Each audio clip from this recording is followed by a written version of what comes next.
si Marvin Agustin, umami na siyang bakla pala siya. So,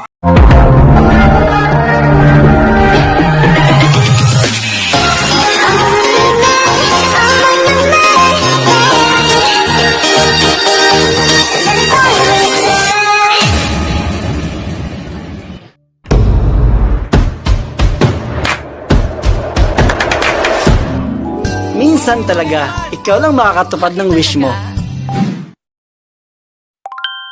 What's up guys? Welcome back to my channel. So yan mga lalang, so actually, itong ating vlog for today ay medyo nakakainggit kasi si Marvin Agustin, umami na siyang bakla pala siya. So ayon sa interview ni Tito Boy Abunda na tinatanong siya kung single ba siya or taken.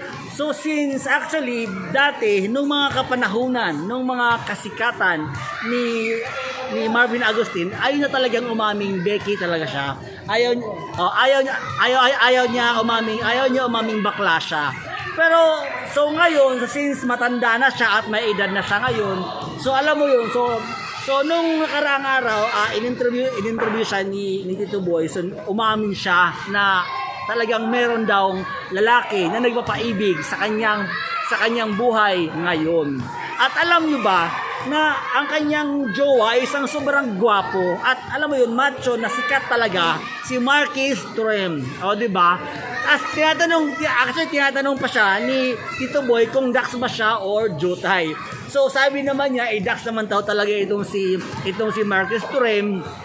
At yun, so inaamin din ng dalawa na talagang bisexual silang dalawa. So actually, alam mo yun, napaka masarap sa pakiramdam or masakit isipin or masarap pakinggan na alam mo yung inamin na ng mga beke pala silang dalawa. Di ba nakakainggit, alam mo yun, mainggit ka kasi di ba gwapo naman si Marcus Trem, di ba?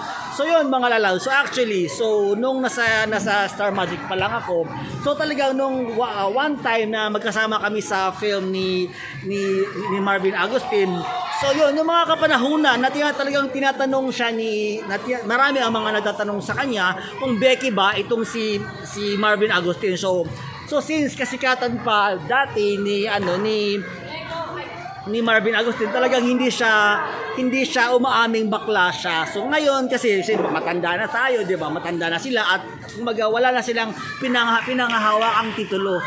So kahit na malaos na sila ngayon or hindi man lang sila, alam mo 'yon, hindi na sila sisikat ngayon. So 'di ba, alam mo 'yon, talagang inamin na talagang bakla silang dalawa. So 'di ba, nakakainggit. So yun mga lalab, so way back 7 years ago, nung mga gumagawa pa lang kami ng film, so nakasama ko itong si Marcus Trem at saka si Marvin Agustin.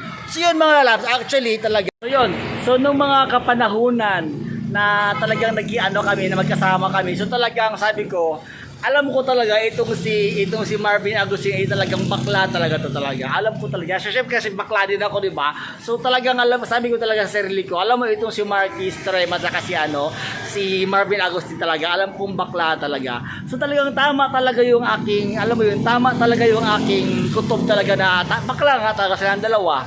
So yun, pero 'di ba at least 'di ba ngayon, talagang nabigyan na ng linaw ang kanilang status na talaga mga Becky talaga sila. So that's all for today's vlog mga lalat. So sa mga hindi pa nakapag-subscribe ng aking YouTube channel, I am inviting everyone to please subscribe my YouTube channel and please don't forget to hit the bell button para updated kayo sa mga bagong videos na i-upload ko. Always remember mga lalat, sa kung may pangarap ka sa buhay mo,